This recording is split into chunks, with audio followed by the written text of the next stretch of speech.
Beri saya 10 miliar, Pak. Maka saya akan membuat istri Bapak bisa bicara lagi.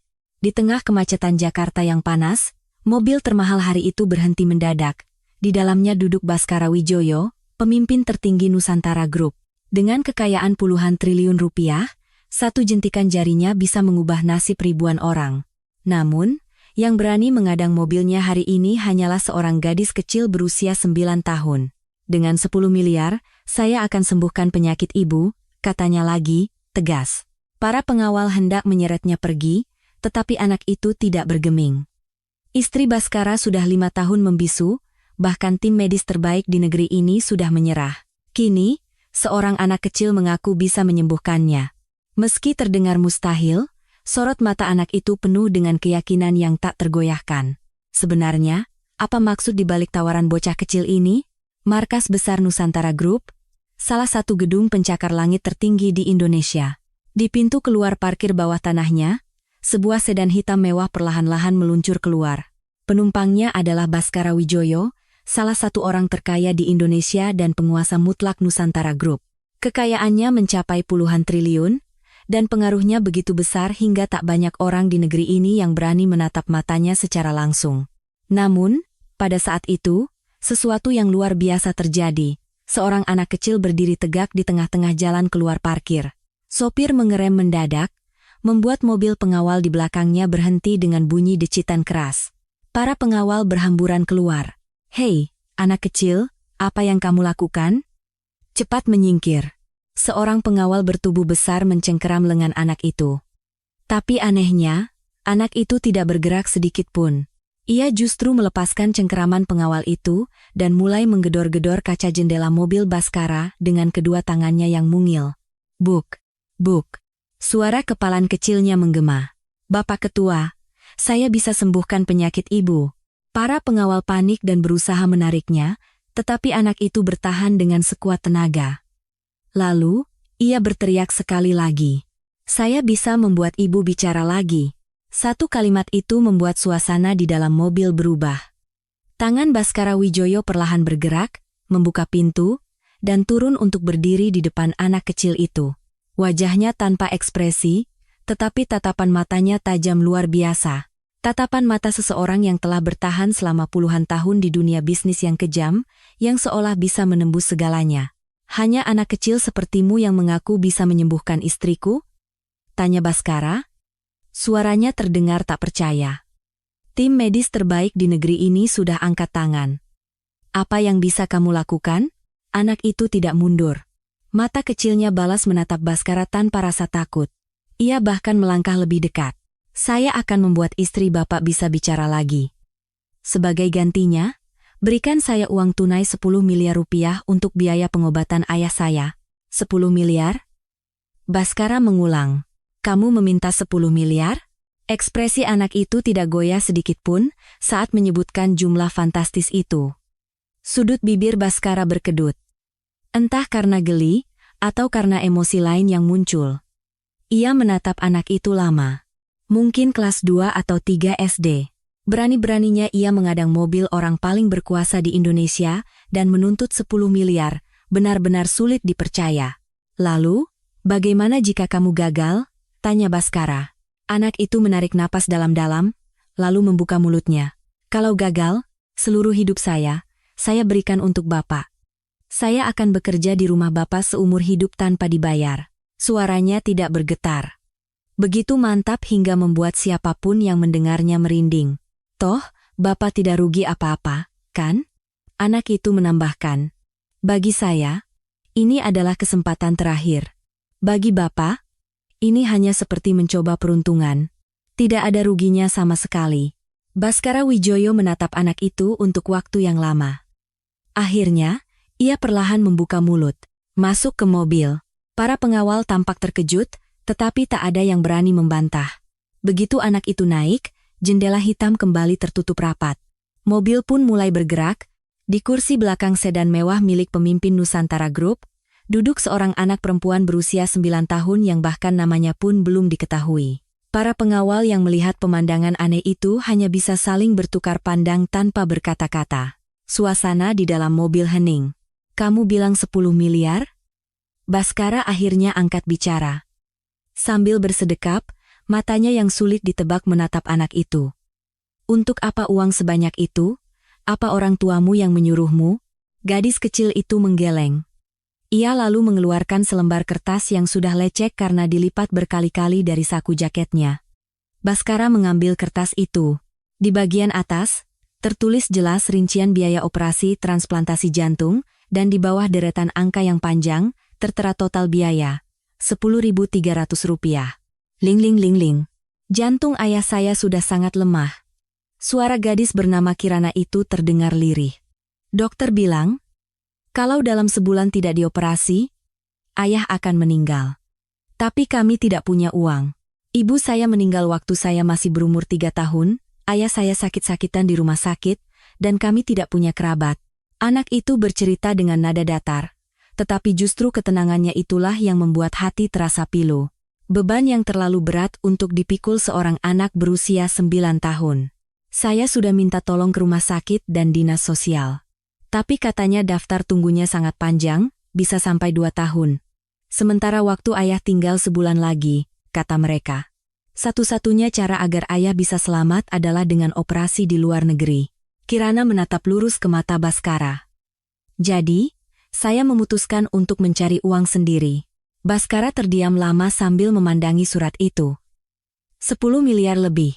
Baginya, itu bukan jumlah yang besar, tetapi bagi anak ini, itu adalah harga nyawa ayahnya.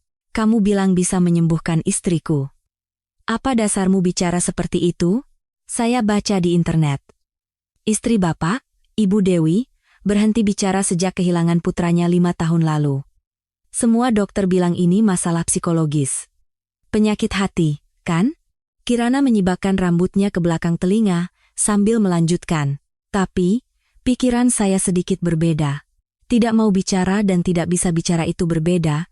Mungkin ada penyebab lain yang sesungguhnya. Alis Baskara bergerak sedikit. Ia tidak tahu dari mana anak ini mendapatkan keyakinan seperti itu, tapi setidaknya ia tidak terdengar sedang membual. Sorot matanya terlalu meyakinkan. Anak yang menarik, kata Baskara sambil melipat surat itu dan mengembalikannya pada Kirana. Baiklah, seperti katamu, tidak ada ruginya. Aku akan memberimu kesempatan, waktumu 1 minggu. Mata Kirana berbinar. Tetapi kata-kata Baskara selanjutnya membuat binar itu sedikit meredup. Tapi jika gagal, sesuai janjimu, kamu harus bekerja di rumahku seumur hidup. Apa kamu masih mau mencobanya? Entah apakah anak 9 tahun itu benar-benar mengerti beratnya kata seumur hidup. Tapi Kirana tidak ragu sedetik pun. Ya, tapi jika berhasil, Bapak harus langsung memberikan 10 miliar itu. Janji, ya? Baskara tersenyum tipis. Ia harus mengakui keberanian anak ini. Setelah beberapa saat, mobil melambat dan berhenti di depan sebuah gerbang besi raksasa. Gerbang itu terbuka tanpa suara, dan mobil perlahan memasuki jalan masuk yang panjang. Dari jendela, terlihat taman yang terhampar luas. Rumput hijau yang rapi, petak-petak bunga yang tertata indah, dan di kejauhan, sebuah bangunan megah. Wisma Kencana, kediaman pribadi Baskara Wijoyo, yang dikenal sebagai salah satu rumah termahal di Indonesia. Nama Wisma Kencana sama sekali tidak berlebihan. Eksteriornya bagaikan istana Eropa yang dipindahkan ke Jakarta, dengan puluhan jendela yang berkilauan. Setelah turun dari mobil, Kirana tanpa sadar merasa sedikit ciut. Saat itu, pintu utama terbuka dan seorang wanita muncul. Usianya sekitar awal 50-an, wanita itu mendekati Baskara dan menunduk hormat. Selamat datang, Bapak, Anda pasti lelah. Suaranya lembut, senyumnya anggun. Tetapi ketika pandangannya beralih pada Kirana, sesuatu berubah. Apa ini? Anak gelandangan dari mana? Penolakan itu terasa jelas meski tak terucap. Kirana secara naluriah bisa membaca tatapan dingin itu. Wanita ini tidak menyambutnya. Ibu Ratih, anak ini akan tinggal di sini untuk sementara. Siapkan 1 kamar untuknya, dan penuhi semua kebutuhannya. Perintah Baskara acuh tak acuh. Baik, Pak. Akan saya urus dengan baik. Nada bicaranya sangat sopan. Namun, matanya yang menatap Kirana tetap sedingin es. Seolah berkata, beraninya kau menginjakkan kaki di rumah ini. Kirana tidak menghindari tatapan itu. Toh, hanya seminggu. Dalam seminggu, ia harus berhasil. Siapapun yang menatapnya sinis, tidak jadi masalah. Selama ia bisa menyelamatkan ayahnya, waktu 1 minggu telah dimulai. Dan di dalam wisma megah ini, perang tak kasat mata antara seorang gadis kecil dan seorang wanita parubaya pun dimulai. Pada hari pertamanya, Kirana membereskan barang-barangnya di kamar yang telah disediakan. Sebuah kamar tamu kecil di sudut lantai 1. Kamar Ibu Dewi ada di ujung timur lantai 2. Tapi jangan coba-coba masuk sembarangan, kata Ibu Ratih dengan suara dingin di depan pintu kamar. Ibu Dewi tidak suka orang asing. Beliau tidak boleh tertekan. Mengerti? Kirana mengangguk, tetapi dalam hati ia berpikir lain. Jangan masuk sembarangan? Lalu bagaimana caranya aku menyembuhkan penyakitnya? Setelah Ibu Ratih pergi, Kirana diam-diam membuka pintu dan melangkah ke koridor. Wisma yang luas itu terasa seperti labirin. Di sepanjang koridor tergantung lukisan-lukisan mahal, dan lantai yang dilapisi karpet tebal meredam setiap langkah kakinya. Seperti hantu, Kirana tanpa suara menaiki tangga menuju lantai 2, ujung timur. Saat tiba di depan kamar yang dimaksud, Kirana berhenti sejenak untuk mengatur napas. Pintunya setengah terbuka, dan dari celahnya terpancar seberkas cahaya redup. Kirana dengan hati-hati mengintip ke dalam. Seketika, jantungnya terasa mencelos. Di dalam kamar ada seorang wanita. Ia duduk di kursi roda, menghadap ke arah jendela, tak bergerak sama sekali. Tidak, lebih tepatnya, ia sedang menatap dinding. Dinding putih polos di samping jendela yang tertutup gorden. Ibu Dewi Larasati. Sosoknya sangat berbeda dari foto yang dilihat Kirana di internet. Dalam foto 5 tahun lalu, ia adalah wanita yang anggun dan cantik. Tersenyum cerah di acara amal, atau berdiri berdampingan dengan suaminya, tetapi orang di hadapannya sekarang seperti boneka. Boneka dengan mata kosong tanpa kehidupan. Matanya menatap hampa, bibirnya terkatup rapat. Kirana mendorong pintu sedikit lebih lebar dan masuk. Selamat siang, Bu. Namun, Dewi tidak menunjukkan reaksi apapun. Kirana melangkah lebih dekat. Saya Kirana, umur saya 9 tahun. Mulai hari ini saya akan tinggal di sini.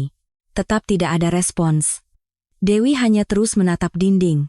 Kirana menggigit bibir dan hendak melangkah lebih dekat lagi ketika suara tajam terdengar dari belakangnya. Apa yang kamu lakukan di sini? Ibu Ratih melangkah cepat dan mencengkeram lengan Kirana. Sudah kubilang Ibu Dewi sangat sensitif. Kenapa kamu masuk sembarangan? Saya hanya ingin menyapa. Sapa? Sapa apa? Keluar. Tangan Ibu Ratih mencengkeram semakin kuat. Saat Kirana hendak mengadu kesakitan, matanya menangkap sesuatu. Tatapan Ibu Ratih yang melirik sekilas ke arah Dewi saat menyeretnya keluar. Itu bukan tatapan khawatir. Itu adalah tatapan waspada. Kirana menyimpan baik-baik ingatan tentang tatapan itu. Malam harinya, Kirana makan sendirian di ruang makan lantai 1. Tiba-tiba, ia mendengar suara dari lantai 2. Suara piring beradu, dan suara gumaman pelan. Kirana meletakkan sendoknya dan diam-diam mendekati area tangga.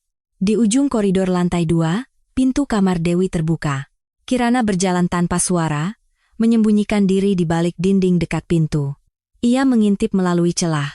Ibu Ratih sedang duduk di depan Dewi, menyuapinya bubur. Sekilas, itu tampak seperti perawatan yang penuh pengabdian. Tetapi suara yang sampai ke telinga Kirana menceritakan kisah yang sama sekali berbeda. Ibu, apa hari ini Ibu memikirkan Bima lagi? Tanya Ibu Ratih dengan suara lirih. Ibu tidak boleh terus memikirkannya. Semakin dipikirkan, Ibu akan semakin menderita. Sendok itu menyentuh bibir Dewi, tetapi Dewi tidak membuka mulutnya. Ia sedikit memalingkan kepala, seolah menolak. Saat itulah, suara Ibu Ratih berubah. Kenapa tidak dimakan? Jangan-jangan Ibu masih berpikir itu bukan salah Ibu? Kelembutan itu lenyap, digantikan oleh suara sedingin es. Malam itu, Ibu yang menyalakan lilin di kamar Bima lalu meninggalkannya, kan? Apa Ibu tidak ingat? Kebakaran itu terjadi karena kelalaian Ibu. Ibulah yang membunuh Bima. Mata Kirana membelalak, bahu Dewi mulai bergetar hebat. Kedua tangannya mencengkeram sandaran kursi roda, dan wajahnya menjadi pucat pasi. Tapi Ibu Ratih tidak berhenti. Ibu harus menanggung dosanya. Ibu tidak boleh hidup dengan nyaman. Betapa takutnya Bima saat itu. Di tengah api, ia pasti terus memanggil ibunya. Sementara ibu sedang apa saat itu? Tubuh Dewi bergetar semakin hebat. Air mata mulai menggenang di pelupuk matanya. Ibu Ratih mengambil sebuah bungkusan obat kecil dari atas meja. Ibu tidak boleh terlalu tertekan. Minum ini agar tenang. Ia mencampurkan obat itu ke dalam bubur, lalu dengan paksa mendorong sendok ke mulut Dewi. Dewi menggelengkan kepala, mencoba melawan, tetapi Ibu Ratih menahan dagunya dengan satu tangan. Telan? Kalau tidak ditelan, nanti ibu susah tidur lagi. Akhirnya, Dewi menelan bubur yang telah dicampur obat itu. Tak lama kemudian, matanya mulai sayu. Kepalanya terkulai ke depan, dan tangannya lemas. Dengan ekspresi puas, Ibu Ratih mengelus rambut Dewi. Nah, sudah lebih baik, kan? Tidur yang nyenyak ya, Bu. Suaranya kembali lembut, seolah tidak terjadi apa-apa. Kirana bersandar di dinding, menahan napas. Jantungnya berdebar kencang. Apa yang baru saja dilihatnya begitu mengejutkan. Itu bukan perawatan. Setiap hari, wanita itu membisikkan bahwa Dewi telah membunuh anaknya, menanamkan rasa bersalah, dan menghancurkan mentalnya. Jika Dewi melawan, ia akan diberi obat penenang. Gaslighting. Kata yang pernah ia baca di internet muncul di benaknya. Kekerasan psikologis yang membuat korbannya gila. Itulah yang sedang dilakukan Ibu Ratih pada Ibu Dewi. Kini semuanya menjadi jelas. Mengapa Ibu Dewi tidak bisa bicara selama 5 tahun? Mengapa dokter sehebat apapun tidak bisa menyembuhkannya? Karena orang di sisinya, yang seharusnya merawatnya, justru setiap hari memperparah penyakitnya. Kirana mengepalkan tangannya.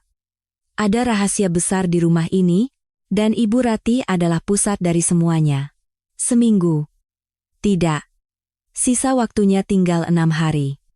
Dalam waktu itu, ia harus mengungkap kebenarannya. Demi menyelamatkan ayahnya. Dan demi menyelamatkan Ibu Dewi dari cengkeraman wanita iblis itu. Kirana menuruni tangga tanpa suara. Malam itu, Kirana tidak bisa tidur. Setiap kali memejamkan mata, bahu Ibu Dewi yang bergetar dan bisikan mengerikan Ibu Ratih terngiang-ngiang di telinganya. Ibulah yang membunuh Bima. Kata-kata itu terus berulang di kepalanya. Tapi Kirana tahu satu hal. Meski ia belum tahu kebenaran sesungguhnya, sangat jelas bahwa Ibu Ratih sengaja membuat Ibu Dewi sakit. Keesokan paginya, Kirana bangun lebih awal dan berkeliling Wisma untuk memahami denahnya. Lantai 1 terdiri dari ruang tamu yang luas, ruang makan, dapur, dan kamar-kamar para pelayan. Lantai 2 terdapat kamar Ibu Dewi dan ruang kerja Baskara. Ia mencoba naik ke lantai 3, tetapi di depan tangga terpasang papan bertuliskan dilarang masuk. Kenapa lantai 3 tidak boleh dinaiki? Tanya Kirana pada seorang asisten rumah tangga yang lewat. Di sana kamar almarhum Mas Bima, Non. Atas perintah Bapak, tidak ada yang boleh masuk. Kirana mengangguk dan mundur, tetapi dalam hatinya, kamar itu terus mengganggunya. Kamar anak yang meninggal dalam kebakaran 5 tahun lalu. Mungkin ada petunjuk di sana, tapi untuk saat ini, ada hal yang lebih mendesak. Pukul 2 siang, Kirana bersembunyi di sudut koridor lantai 2, mengamati kamar Dewi. Ia ingin memastikan apakah Ibu Ratih akan memberinya sesuatu lagi seperti semalam. Dugaannya benar. Ibu Ratih datang membawa nampan. Di atasnya ada secangkir teh. Cairan di dalamnya berwarna aneh, ungu pucat, seperti teh bunga.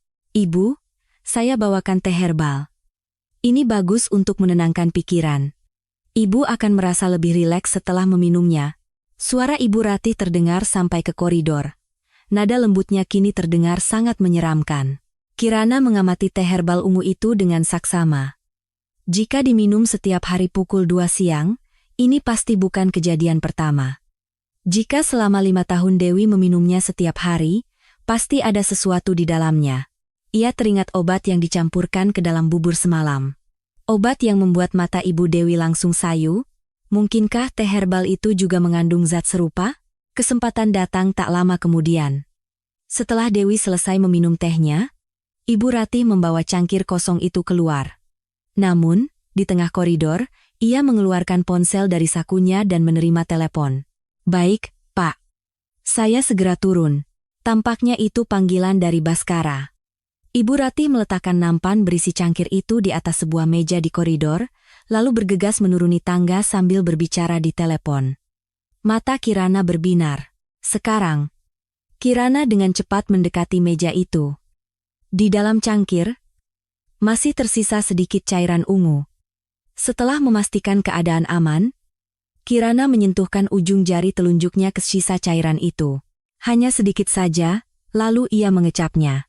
Rasanya manis pada awalnya, seperti lavender, dengan aroma bunga yang lembut, tetapi beberapa detik kemudian, ujung lidahnya mulai terasa aneh. Sedikit kebas. Kirana terkejut dan mencoba menggerakkan lidahnya. Rasanya kaku, hanya dengan setetes saja sudah begini?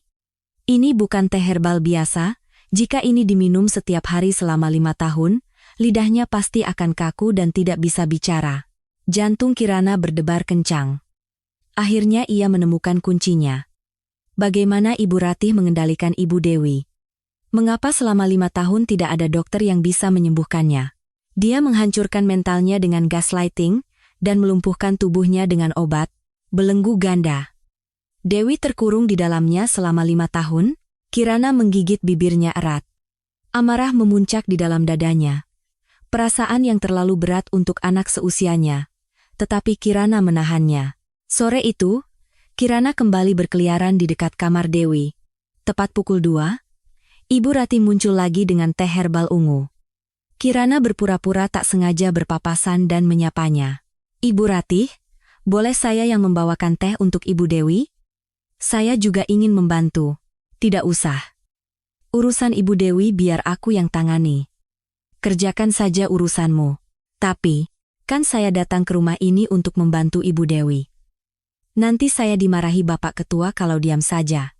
Ibu Ratih menatap Kirana sejenak, lalu menghela napas dengan kesal. Baiklah, masuk dan berdiri di pojok. Jangan ajak Ibu Dewi bicara. Kirana mengangguk patuh dan mengikutinya masuk. Dewi masih duduk di kursi rodanya, menatap dinding. Ibu Ratih mendekat dan meletakkan cangkir di tangan Dewi. Ibu, teh herbal hari ini, silakan diminum perlahan. Tangan Dewi bergetar. Ia sepertinya enggan meminumnya, tetapi Ibu Ratih memegang tangannya dan dengan paksa mengarahkannya ke bibir. Kirana mengertakkan gigi melihat pemandangan itu. Dia tidak boleh meminumnya, lidahnya akan lumpuh lagi. Saat itu, mata Kirana tertuju pada sebuah pot bunga di dekat jendela. Ia bergerak cepat. Dengan sengaja, ia berpura-pura tersandung dan jatuh ke arah Ibu Ratih. Aduh, tubuh Kirana menabrak lengan Ibu Ratih, dan cangkir teh itu pun tumpah. Setengah isinya menggenang di lantai. Apa yang kamu lakukan? Bentak Ibu Ratih, tetapi Kirana, yang masih pura-pura terjatuh di lantai, bersorak dalam hati, setidaknya ia berhasil mengurangi dosisnya. Maaf, Bu Ratih. Kaki saya tersandung. Keluar. Kehadiranmu hanya membuat masalah. Setelah keluar ke koridor, Kirana mengamati dari kejauhan. Kalau setiap hari begini, pasti akan ketahuan. Harus cari cara lain. Namun, pengawasan Ibu Ratih terlalu ketat. Ia selalu ada di kamar Dewi, terutama saat jam minum teh herbal. Kirana ingin mencari botol obatnya dan membuangnya, tetapi itu berarti ia harus menggeledah kamar Ibu Ratih, terlalu berisiko. Dari 7 hari, 2 hari telah berlalu. Kirana mengepalkan tangannya begitu erat hingga kukunya menancap di telapak tangannya. Waktu hampir habis. Hanya menghentikan obat tidaklah cukup. Ia butuh solusi mendasar. Ia harus menemukan alasan mengapa Ibu Ratih melakukan semua ini, dan siapa pelaku sebenarnya di balik kebakaran 5 tahun lalu. Hanya dengan begitu semua ini akan berakhir. Pandangan Kirana tanpa sadar beralih ke tangga menuju lantai 3. Ke tempat papan dilarang masuk terpasang. Ke tempat kamar Bima, anak yang telah tiada itu, berada. 2 hari lagi berlalu, menyisakan 3 hari. Sore itu, Kirana menyaksikan pemandangan yang menarik. Kursi roda Dewi, yang sedang didorong oleh Ibu Ratih di koridor lantai 2, berhenti tepat di depan tangga menuju lantai 3. Ibu Ratih meninggalkannya sejenak. Dewi, yang tadinya hanya duduk diam, perlahan-lahan menoleh. Pandangannya mengarah ke atas, ke arah lantai 3 yang tertutup rapat. Sesuatu melintas di matanya. Itu jelas sebuah emosi. Di mata yang telah kosong selama 5 tahun itu, untuk sesaat, ada sesuatu yang bergejolak. Entah itu kerinduan, kesedihan, atau yang lain. Namun, momen itu tidak berlangsung lama. Begitu Ibu Ratih kembali, ekspresi Dewi kembali hampa, seolah tidak terjadi apa-apa. Kirana, yang melihatnya dari jauh, semakin yakin. Jawabannya ada di atas sana, di kamar Bima. Malam itu, Kirana pura-pura tidur. Lampu-lampu Wisma satu persatu padam, dan suara langkah kaki di koridor menghilang. Ketika jam dinding menunjukkan pukul 2 dini hari, Kirana diam-diam bangkit. Ia membuka pintu kamarnya dengan bertelanjang kaki. Berkat karpet tebal, tidak ada suara sedikit pun. Koridor gelap gulita. Tetapi Kirana mengingat denah yang sudah dihafalnya. Kirana memang anak seperti ini. Ia memperhatikan hal-hal kecil yang dilewatkan orang lain, aroma, ekspresi, kebiasaan, perubahan nada suara yang tipis, semua itu tersimpan di benaknya seperti foto. Ayahnya sering bercanda, Kirana ini matanya seperti ada 3, kemampuan itulah yang ia butuhkan sekarang. Dari lantai 1 ke lantai 2, lalu ke lantai 3, papan dilarang masuk tampak samar dalam kegelapan. Kirana berhenti sejenak, lalu mengertakkan gigi dan menaiki tangga. Di ujung koridor, ada sebuah pintu. Berdiri di depannya, punggungnya terasa merinding. Dengan tangan gemetar, Kirana memutar gagang pintu. Kriet! Pintu terbuka. Aroma apek dan pengap langsung menusuk hidungnya. Kirana menyalakan senter ponselnya dan mengamati sekeliling. Dindingnya dihiasi poster dinosaurus, rak buku dipenuhi buku cerita dan mainan. Di atas tempat tidur kecil ada boneka beruang. Dan di meja belajar masih ada krayon dan buku gambar. Semuanya terawat seperti 5 tahun lalu, seolah pemiliknya hanya pergi sebentar. Tapi ada yang aneh. Ini bukan lokasi kebakaran. Tidak ada bekas hangus sedikit pun. Kirana mengerutkan kening, ia ingat artikel di internet menyebutkan bahwa kebakaran terjadi di paviliun, bukan di bangunan utama. Kirana memeriksa seisi ruangan dengan teliti. Ia membuka laci meja, tapi hanya ada pensil dan penghapus. Lemari pakaian hanya berisi baju-baju kecil. Saat hendak menyerah, matanya menangkap sesuatu di bawah meja. Ada celah kecil di samping kaki meja. Ternyata, salah satu papan lantainya sedikit terangkat. Kirana memasukkan jarinya ke celah itu dan mengangkatnya. Sebuah ruang rahasia kecil muncul. Di dalamnya, tersembunyi sebuah buku catatan. Jantung Kirana berdebar kencang. Ia membuka halaman pertama, gambar-gambar krayon disertai tulisan tangan anak kecil yang canggung. Kirana terus membalik halaman. Hari ini Tante Ratih kasih kue enak, tapi katanya rahasia, jangan bilang mama. Aku lihat Tante Ratih masuk ke ruang kerja papa. Padahal papa lagi nggak ada. Ngapain, ya? Kirana terus membalik halaman, hingga tangannya berhenti di satu halaman. Hari ini main di paviliun, nemu sesuatu yang aneh. Ada di dalam laci. Benda kecil berkilau. Ada gambar bunga yang sama kayak yang Tante Ratih selalu pakai. Cantik, jadi aku sembunyiin di dalam perut teman robotku. Mata Kirana membelalak. Bunga yang Tante Ratih selalu pakai. Sebuah gambar melintas di benaknya. Sosok Ibu Ratih saat pertama kali menyambutnya di pintu depan. Bros kecil yang tersemat di kerah blus putihnya. Bros anggrek emas yang dibuat dengan sangat detail. Orang sedingin dia memakai bros bunga, pikirnya saat itu, karena itulah ia mengingatnya. Ia membalik ke halaman berikutnya. Hari ini Tante Ratih cari sesuatu di paviliun. Dia bongkar-bongkar laci, mukanya marah banget. Aku takut, jadi aku lari. Punggung Kirana merinding. Halaman terakhir. Malam ini aku mau tidur di paviliun. Aku suka tidur di sana. Itu adalah entry terakhir. Keesokan harinya, api melalap paviliun dan membawa Bima kecil ke tempat di mana ia takkan pernah bisa kembali. Kirana meletakkan buku harian itu. Ada yang tidak beres. Bima menemukan sesuatu di paviliun, sesuatu yang berkilau dengan gambar bunga milik Ibu Ratih. Keesokan harinya, Ibu Ratih mati-matian mencarinya. Mungkinkah ini kebetulan? Dan malam itu, paviliun terbakar. Kirana belum bisa yakin. Buku harian itu tidak menyebutkan penyebab kebakaran. Bisa jadi itu memang kecelakaan. Mungkin Ibu Dewi memang lupa mematikan lilin. Tetapi waktunya terlalu aneh.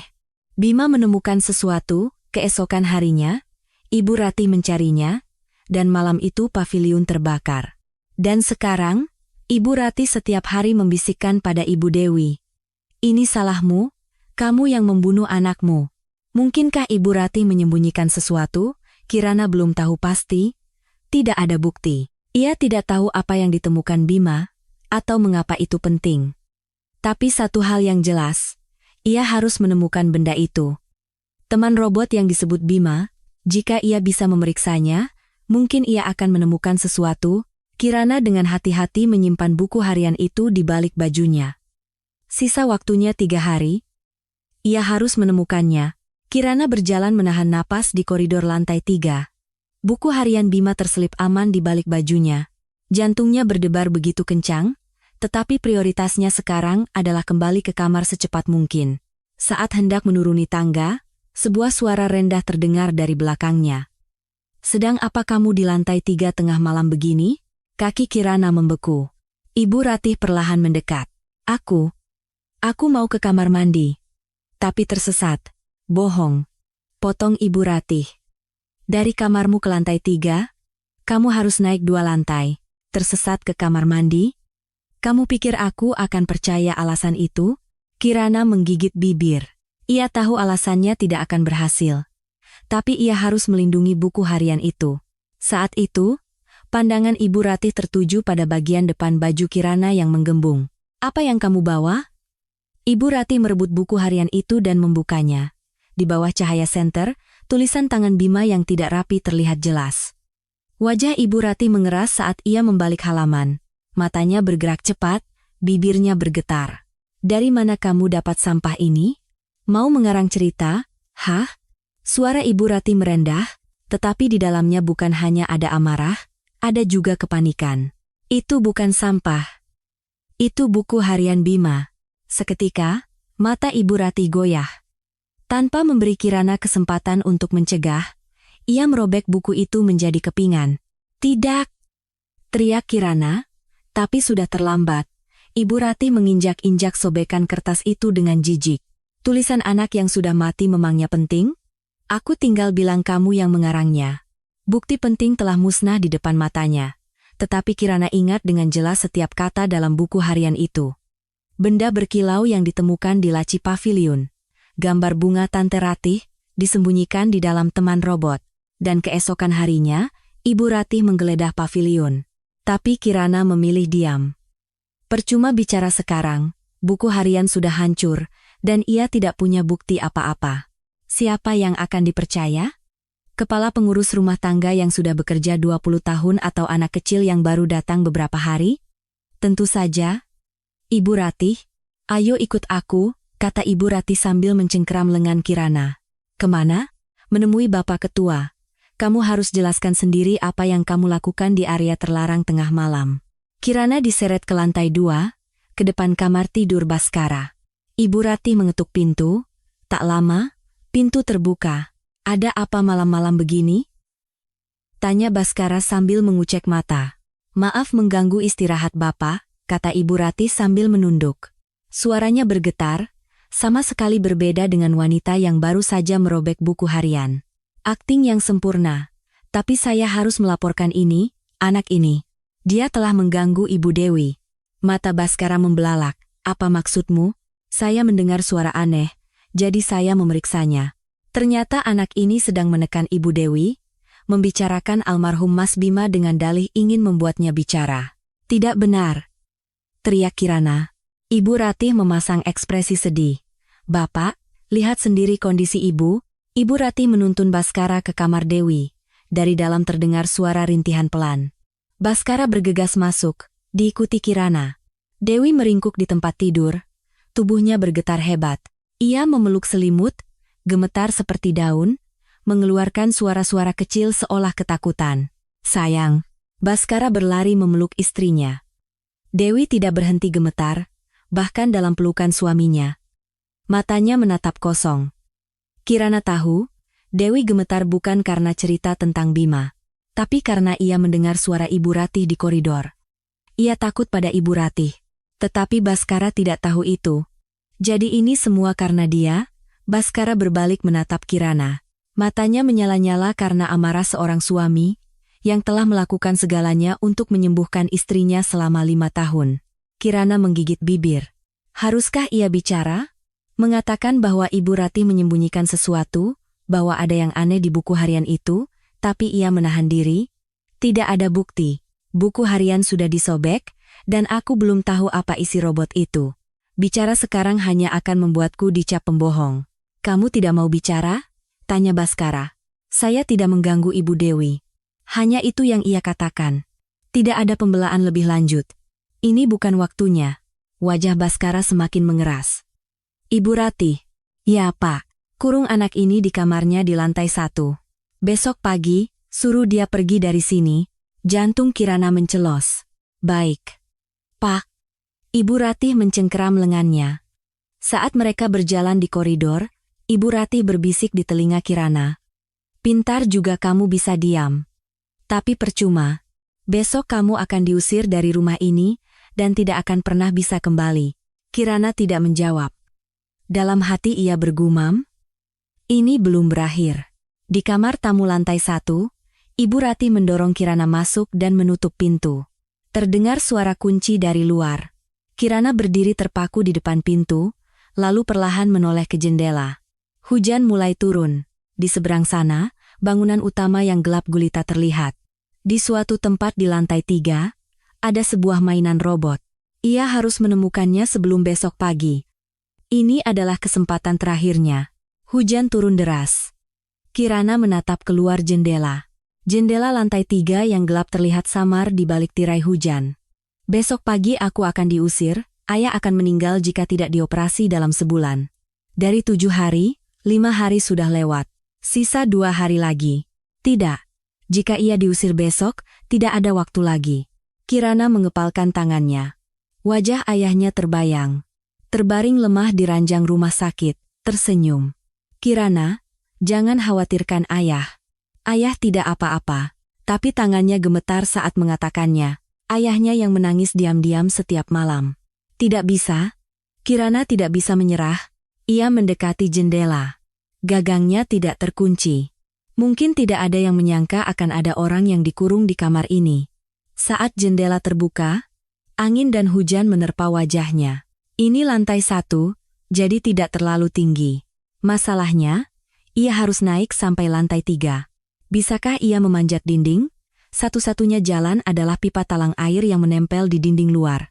Licin karena hujan, tetapi Kirana memejamkan mata dan mencengkeram pipa itu. Jika jatuh, habislah sudah. Hujan mengaburkan pandangannya, tapi ia tidak berhenti. Ia melewati lantai 2, telapak tangannya perih. Saat hampir sampai di lantai 3, kakinya terpeleset. Hah! Tubuhnya oleng. Jantungnya serasa berhenti berdetak. Ia mencengkeram pipa sekuat tenaga. Napasnya terengah-engah. Seluruh tubuhnya gemetar. Tapi Kirana mulai memanjat lagi. Ia tidak bisa berhenti. Akhirnya, ia sampai di depan jendela lantai 3. Untungnya, jendela itu sedikit terbuka. Kirana meraih kusen jendela dan mendorong tubuhnya masuk. Ia jatuh ke lantai dengan bunyi gedebuk. Sejenak ia terbaring. Mengatur napas. Kamar Bima. Tempat ia menemukan buku harian tadi, Kirana menyalakan senter ponsel dan memeriksa sekeliling. Rak buku, kotak mainan, tempat tidur, banyak mainan kecil, tapi tidak ada teman robot. Ia memeriksa kolong tempat tidur, hanya ada debu. Di mana? Pandangannya beralih ke lemari. Di bawah baju-baju yang tergantung, ada beberapa kotak. Kotak pertama berisi sepatu-sepatu kecil. Kotak kedua penuh dengan balok Lego. Kotak ketiga, dengan tangan gemetar, ia membukanya. Aroma hangus yang samar tercium. Di dalamnya ada berbagai barang. Buku cerita yang menghitam, potongan mainan yang berkarat, dan sebuah robot. Kirana memeriksanya. Ia mencoba membuka penutup baterainya, tetapi sedikit meleleh karena panas api. Ia mencongkel celahnya dengan kuku. Klik. Penutupnya terbuka. Di tempat yang seharusnya berisi baterai, ada benda lain. Benda kecil yang berkilau. Dengan tangan gemetar, Kirana mengambilnya. Sebuah USB flash drive. Sedikit lebih besar dari ujung jari, terbungkus logam sehingga berkilauan. Kirana mengamatinya di bawah cahaya ponsel. Sebuah ukiran anggrek yang detail. Seketika, sebuah gambar melintas di benaknya. Bros Ibu Ratih. Bros emas di kerah blusnya. Ukiran anggrek yang sama persis, ada gambar bunga yang sama kayak yang Tante Ratih selalu pakai. Ini dia, benda yang disembunyikan Bima. Kirana tidak tahu apa isinya, tapi satu hal yang pasti, ini milik Ibu Ratih. Dan Ibu Ratih menggeledah paviliun untuk mencarinya dengan wajah sangat marah. Tapi ia tidak menemukannya, karena Bima sudah menyembunyikannya. Dan malam itu, paviliun terbakar. Saat itu, matanya menangkap sesuatu yang lain di dalam kotak. Secarik kain. Baju kecil yang menghitam. Kirana mengambilnya dengan hati-hati. Sebuah piyama. Piyama anak-anak berwarna biru dengan motif bintang. Setengahnya hangus terbakar. Mata Kirana memanas. Anak yang memakai piyama ini pasti memanggil ibunya di tengah kobaran api. Dan Ibu Dewi hidup dalam ingatan itu selama 5 tahun, sambil terus mendengar, "Ini salahmu, kamu yang membunuh anakmu." Kirana memasukkan USB ke sakunya dan memeluk piyama itu ke dadanya. Ia kembali ke jendela. Hujan masih turun. Turun lebih menakutkan daripada naik, tapi tidak ada pilihan lain, entah berapa lama. Akhirnya ia sampai di jendela lantai 1. Seluruh tenaganya seolah terkuras habis. Besok pagi, Baskara akan mengusirnya. Tapi sekarang, Kirana punya senjata. Senjata yang ia belum tahu persis kekuatannya, tapi ia yakin sangat penting. Hujan berhenti saat fajar menyingsing. Sinar matahari pagi menembus celah jendela. Kirana duduk di lantai, tidak tidur semalaman. Piyama hangus itu ada di pelukannya. USB di sakunya. Hari ini adalah hari terakhir. Terdengar suara Ibu Ratih dari koridor. "Bangun. Bapak Ketua menyuruhmu pergi." Suara kunci dibuka, dan pintu terbuka lebar. Ibu Ratih berdiri di sana, di belakangnya ada 2 asisten rumah tangga. "Cepat kemasi barangmu dan pergi." Mobil sudah menunggu. Wajah Ibu Ratih dihiasi senyum kemenangan. Akhirnya ia bisa menyingkirkan pengganggu ini. "Baik," jawab Kirana patuh. "Datang ke lobi. Kamu harus pamit pada Bapak Ketua." Sambil berjalan menuju lobi, mata Kirana bergerak cepat. Tangga menuju lantai 2, dan di suatu tempat di atas sana, kamar Ibu Dewi. Bagaimana caranya? Bagaimana aku bisa menemuinya? Di lobi, Baskara sudah berdiri menunggunya, siap berangkat kerja. Meskipun janji seminggu belum berakhir, karena kejadian semalam, kontrak kita batal, pergilah. Saat itu, pandangan Baskara jatuh pada bungkusan di pelukan Kirana. Kain hangus berwarna hitam, wajah Baskara langsung mengeras. "Dari mana kamu dapatkan itu?" Ibu Ratih menyela. "Bapak, sepertinya anak ini menggeledah kamar Mas Bima. Berani-beraninya dia mencuri barang peninggalan almarhum." Kirana membuka suara, "Meskipun saya diusir, izinkan saya mengucapkan selamat tinggal. Hanya sekali saja pada Ibu Dewi." "Tidak boleh," kata Ibu Ratih tegas. "Bapak, jangan biarkan dia mendekati Ibu Dewi. Semalam saja dia sudah membuat Ibu kambuh." Kirana menatap Ibu Ratih, lalu kembali menatap Baskara. "Saya tidak pernah mengganggu Ibu Dewi, dan saya sudah berusaha menepati janji. Saya bilang saya akan membuat Ibu Dewi bicara." "Hentikan omong kosongmu," seru Ibu Ratih. Kirana tidak peduli. "Bapak Ketua, beri saya waktu 5 menit. 5 menit saja untuk bertemu Ibu Dewi." Baskara menatap Kirana dalam diam. Matanya terpaku pada piyama di pelukan Kirana. Piyama biru bermotif bintang. Piyama kesukaan putranya 5 tahun lalu. "Bapak, jangan dengarkan dia," kata Ibu Ratih panik. Suaranya terdengar cemas. "Bapak tahu sendiri kondisi ibu sedang tidak baik. Bagaimana jika beliau tertekan lagi?" Baskara terdiam lama. Lalu, ia membuka mulut. 5 menit. Wajah Ibu Ratih pucat pasi. "Hanya 5 menit?" ulang Baskara, menatap tajam Kirana. "Ya. 5 menit sudah cukup." Ibu Ratih menggigit bibir. Ia hendak mengatakan sesuatu, tetapi tatapan Baskara membuatnya terdiam. Namun, matanya penuh kecemasan. "Saya akan ikut," kata Ibu Ratih. "Saya harus memantau kondisi ibu." Baskara mengangguk. "Baiklah, ikutlah." Kirana mulai menaiki tangga. Satu persatu, dengan piyama Bima di pelukannya dan USB di sakunya. Di ujung koridor lantai 2, di depan kamar Ibu Dewi, Kirana berhenti. Jantungnya berdebar kencang. Tangannya berkeringat. Ini adalah kesempatan terakhir. Kirana mendorong pintu dan masuk. Ruangan itu hening. Hari ini pun, Ibu Dewi menatap dinding dengan mata kosong. Kirana perlahan mendekat. Ia bisa merasakan Ibu Ratih mengikutinya dari belakang, dan Baskara berdiri mengawasi di ambang pintu. Kirana berlutut di depan Dewi.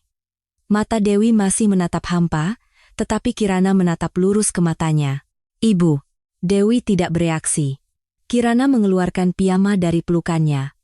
Kain biru hangus dengan motif bintang yang samar.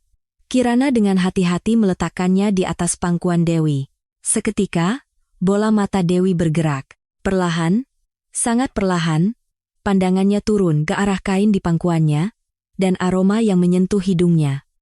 Aroma hangus yang samar, bahkan setelah 5 tahun. Aroma itu menusuk otaknya, bahu Dewi mulai bergetar.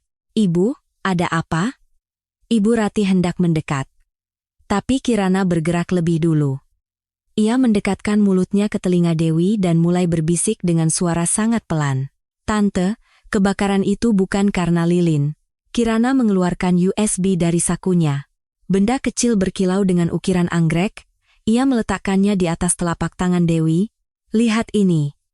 Bima yang menemukannya dan menyembunyikannya di dalam teman robotnya. Pandangan Dewi beralih ke USB itu. Ukiran anggrek di permukaannya. Ia pernah melihatnya. Ibu Ratih mencuri uang Bapak. Ini buktinya, bisik Kirana. Dia membakar paviliun untuk menghilangkan bukti ini, tanpa tahu Bima sedang tidur di sana. Mata Dewi membelalak. Napasnya menjadi cepat. Ini bukan salah Tante. Tante sudah mematikan lilinnya. Pelakunya ada di belakang Tante sekarang. Seketika, sesuatu meledak di kepala Dewi. Kepingan-kepingan ingatan yang terkubur selama 5 tahun menyeruak bersamaan. Malam itu, ia membacakan dongeng untuk Bima, mencium keningnya, mematikan lilin, lalu meninggalkan paviliun. Ia yakin sudah mematikannya. Dalam perjalanan kembali ke rumah utama, ia mencium bau aneh. Bau menyengat, bau minyak tanah. Dan ia melihat seseorang keluar dari arah paviliun. Bayangan dalam gelap. Siapa? Saat itu ia tidak peduli. Tapi 1 jam kemudian, api berkobar. Di paviliun tempat Bima berada. Ia berlari seperti orang gila, mencoba menerobos api, tapi seseorang menahannya. Bahaya Bu. Suara itu. Wajah seseorang muncul di benak Dewi, bayangan yang keluar dari paviliun, bau minyak tanah, dan orang yang menahannya. Semuanya orang yang sama. Mata Dewi memerah. Tubuhnya bergetar hebat. Ibu. Ibu Ratih berlari mendekat. Ada apa, Bu? Tenang, saya ambilkan obat. Saat tangan Ibu Ratih hendak menyentuh bahu Dewi, Dewi bergerak. Wanita yang terikat di kursi roda selama 5 tahun itu tiba-tiba berdiri tegak. Ibu Ratih terkejut dan mundur. Tapi Dewi lebih cepat. Kedua tangannya secepat kilat mencengkeram kerah baju Ibu Ratih. Ibu. Wajah Ibu Ratih pucat pasi. Ia melihat mata Dewi. Mata yang dipenuhi amarah 5 tahun. Kepedihan 5 tahun. Kesedihan 5 tahun. Semua meledak bersamaan. Bibir Dewi bergetar. Lidahnya yang kaku selama 5 tahun bergerak. Suara keluar dari tenggorokannya yang tertutup, kamu. Suaranya serak dan parau, tetapi kata-katanya jelas. Kamu yang membakarnya. Mata Ibu Ratih dipenuhi kengerian. Ibu. Apa maksud Ibu? Kamu yang membunuh anakku. Jeritan Dewi memenuhi ruangan. Karena kamu anakku pergi. Itu adalah suara yang meledak setelah 5 tahun terpendam. Jeritan yang syarat dengan rasa sakit yang menusuk tulang. Iblis kau. Dewi mendorong Ibu Ratih hingga terjatuh. Ibu. Saya tidak melakukannya. Dewi berjalan terhuyung mendekat. Kakinya yang tidak digunakan selama 5 tahun terasa lemah, tetapi amarah memberinya kekuatan. Selama 5 tahun kau bilang ini salahku. Kau bilang aku tidak mematikan lilin. Air mata Dewi mengalir deras. Tapi ternyata itu kamu. Dari awal, semuanya adalah kamu. Baskara, yang baru saja masuk, tidak bisa mempercayai apa yang dilihatnya. Istrinya, yang tidak bicara sepatah kata pun selama 5 tahun, sedang berteriak. Ia berjalan terhuyung masuk. Dewi menoleh pada suaminya, wajahnya basah oleh air mata. Kamu? Kamu tidak tahu? Apa maksudmu? Bahwa Ratih yang membakarnya. Apa kamu benar-benar tidak tahu? Wajah Baskara pucat. Pandangannya beralih pada Ibu Ratih yang tersungkur di lantai. Ratih, apa maksud semua ini? Ibu Ratih menggeleng ketakutan. Tidak, Pak. Saya tidak melakukannya. Ibu salah paham. Salah paham? Dewi tertawa sinis. Aku melihatmu. Malam itu, kau keluar dari paviliun. Dengan bau minyak tanah, Kirana diam-diam mendekati Baskara dan menyodorkan USB di tangannya. Bapak, coba periksa ini. Dengan tangan gemetar, Baskara menerima USB itu. Ukiran anggrek di permukaannya sama dengan bros yang selalu dipakai Ibu Ratih. Bima menemukannya di laci paviliun dan menyembunyikannya di dalam robot, kata Kirana jelas. Keesokan harinya, Ibu Ratih mencari-cari sesuatu di paviliun dengan wajah sangat marah. Tertulis di buku harian Bima. Buku harian? Semalam disobek oleh Ibu Ratih. Tapi saya ingat semuanya, kata Kirana sambil menunjuk Ibu Ratih. Malam itu, paviliun terbakar, karena benda yang dicarinya hilang. Dia mau membakar buktinya? Bohong! Teriak Ibu Ratih. Anak ini mengarang cerita, tetapi tidak ada yang mempercayainya. Tatapan Baskara berubah. Bapak, saya sungguh tidak. Apa isi USB ini? Ibu Ratih tidak bisa menjawab. Apa isinya? Ibu Ratih gemetar dan mundur. Dewi berjalan terhuyung ke arah suaminya. Baskara segera memapah istrinya. Sayang, kamu tidak apa-apa? Duduk dulu. Dewi jatuh ke dalam pelukan suaminya. Tangis 5 tahun pecah. Aku kira, aku yang membunuhnya.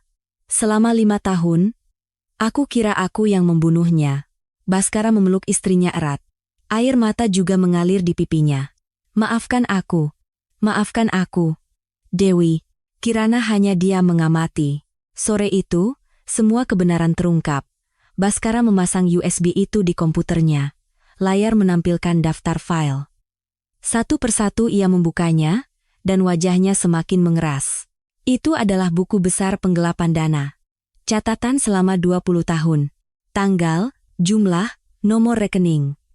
Kapan, berapa banyak, dan kemana Ibu Ratih menggelapkan uang perusahaan. Totalnya mencapai puluhan miliar. Apa? Apa semua ini benar? Suara Baskara bergetar. Orang yang ia percayai selama 20 tahun, yang sudah dianggap seperti keluarga. Ibu Ratih meringkuk di sudut ruangan. Ratih? Baskara bangkit dan mendekat. Kenapa kau lakukan ini? Selama 20 tahun, aku tidak pernah kekurangan dalam memperlakukanmu. Kenapa? Ibu Ratih mengangkat kepala. Matanya masih dipenuhi ketakutan, tetapi ada sesuatu yang lain. Kebencian. Tidak pernah kekurangan, suaranya serak. Bapak tidak tahu, pengorbanan saya selama 20 tahun untuk keluarga ini. Bekerja siang malam, melakukan pekerjaan kotor, membereskan semua masalah Bapak. Apa yang saya dapat? Gaji? Cuma uang? Jadi kau mencuri? Saya hanya mengambil apa yang menjadi hak saya. Teriak Ibu Ratih. Kekayaan Bapak berapa? Puluhan triliun. Beberapa puluh miliar itu apa artinya? Bagi saya, itu adalah upah yang pantas. Mata Baskara menjadi dingin. Jadi karena itu kau membunuh Bima? Apa yang dia lihat? Dia menemukan USB itu?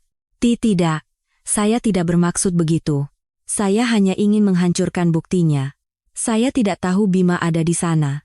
Saya tidak tahu dia tidur di paviliun. Kata-kata itu membuat ruangan menjadi beku. Tidak tahu? Itu suara Dewi. Ia perlahan bangkit dari kursi roda. Masih terhuyung, tetapi ia menepis bantuan suaminya dan melangkah mendekat. Saat aku keluar setelah menidurkan Bima, aku melihatmu, kata Dewi, air mata kembali mengalir. Kita berpapasan di taman, kau bahkan menyapaku. Selamat malam, Bu, katamu.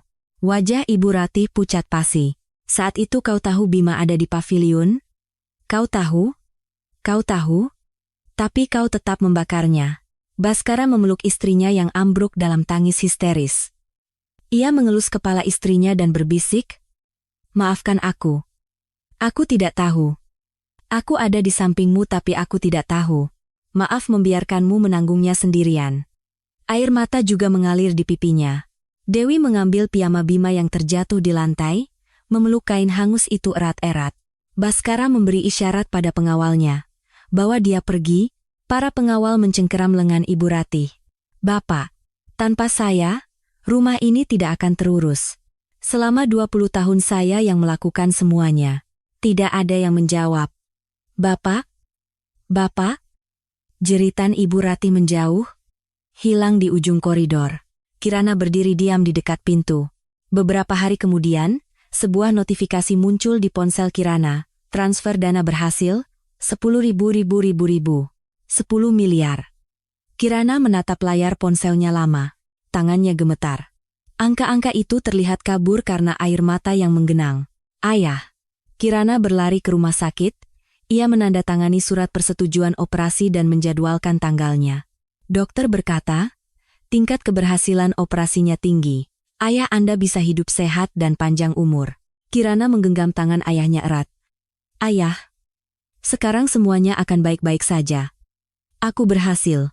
Ayahnya, dengan tubuh yang masih lemah, mengelus kepala Kirana. Kirana tersenyum. Senyum cerah yang sudah lama hilang. Operasi berjalan sukses. Dengan jantung baru, ayahnya perlahan pulih. Kirana setiap hari menjenguknya, melihat wajah ayahnya yang kembali segar, dan perlahan-lahan menemukan kembali senyumnya. Setahun berlalu. Taman Wisma Kencana bermandikan cahaya matahari. Di atas hamparan rumput hijau, di bawah payung-payung putih, orang-orang berkumpul dan bercengkrama. Hari ini, keluarga Baskara mengadakan pesta kebun kecil. "Kirana, sini duduk," panggil Dewi sambil melambai. Penampilannya sudah sangat berbeda. Matanya berbinar, pipinya lebih berisi, dan yang terpenting, ia tersenyum. Sangat cerah. Dengan terapi, ia perlahan pulih. Kirana duduk di sampingnya. Dewi mengelus rambutnya. "Kirana makin cantik saja. Makannya teratur, kan?" "Iya, Tante. Ayah masak setiap hari. Malah jadi kebanyakan makan." "Bagaimana kesehatan ayahmu?" "Sudah sehat sekali. Sekarang, tiap pagi lari. Orang rumah sakit sampai kaget, tidak menyangka bisa pulih secepat ini." Dewi tersenyum cerah. "Itu semua berkat Kirana." "Bukan Tante, aku hanya..." "Kamu adalah penyelamat hidupku," kata Dewi sambil menggenggam tangan Kirana. 5 tahun aku hidup di neraka. Tapi berkat kamu, aku bisa hidup kembali. Terima kasih. Sungguh, terima kasih." Mata Kirana memanas. "Saya juga berterima kasih, Tante. Berkat Tante, ayah saya bisa selamat." Keduanya saling menatap dan tersenyum. Saat itu, Baskara datang membawa setumpuk dokumen. "Kirana, bisa minta waktumu sebentar, sayang?" "Sela Dewi. Ini kan pesta. Urusan bisnis nanti saja." "Ah, ini harus sekarang," kata Baskara sambil duduk di sebelah Kirana. "Kirana, belakangan ini aku pusing karena mau merger perusahaan. Laporan pemeriksaannya terasa aneh. Tapi mataku tidak bisa menemukan di mana letak keanehannya. Kan bisa diserahkan pada ahlinya, Om. Para ahli juga tidak menemukannya." "Tapi aku yakin kamu bisa." Baskara menatap Kirana dengan serius. "Keahlianmu itu, kemampuan melihat apa yang tidak dilihat orang lain. Pinjamkan sebentar." Kirana tersenyum tipis. "Om, umurku sekarang 10 tahun. Masa anak SD diminta jadi konsultan merger? Umur tidak jadi masalah. Waktu umur 9 tahun saja kau sudah berani menawar 10 miliar padaku." Baskara tersenyum lebar. "Tentu saja tidak gratis. Aku akan memberimu imbalan yang layak." Kirana memotong sepotong steak dan berkata santai, "Om, harga pasaran saya sudah naik, loh. Berapa memangnya?" Kirana meletakkan garpunya dan menatap Baskara lurus-lurus. Ia mengedipkan sebelah matanya dan berkata, "Konsultasi manajemen mulai dari 20 miliar. Bayar di muka, ya?" Tawa meledak di taman itu. Baskara tertawa tak percaya, dan Dewi terbahak-bahak sampai memegangi perutnya. Dasar anak ini. Dulu 10 miliar saja sudah mahal. Sekarang minta 20 miliar? Inflasi, Om. Lagi pula, saya kan sudah punya rekam jejak. Menyelamatkan istri pemilik Nusantara Group. Ini si bakat jadi penipu ulung. Saya anggap itu pujian, Om, kata Kirana sambil tersenyum cerah. Sinar matahari sore yang hangat menyinari taman. Suara tawa mereka terbawa angin. Anak kecil yang setahun lalu mengadang mobil Baskara di tengah hujan deras. Anak yang menawarkan taruhan nyawa demi menyelamatkan ayahnya. Pria terkaya di negeri ini, istrinya, dan seorang gadis kecil yang kini sudah seperti keluarga sendiri, mereka tertawa bersama di bawah hangatnya mentari.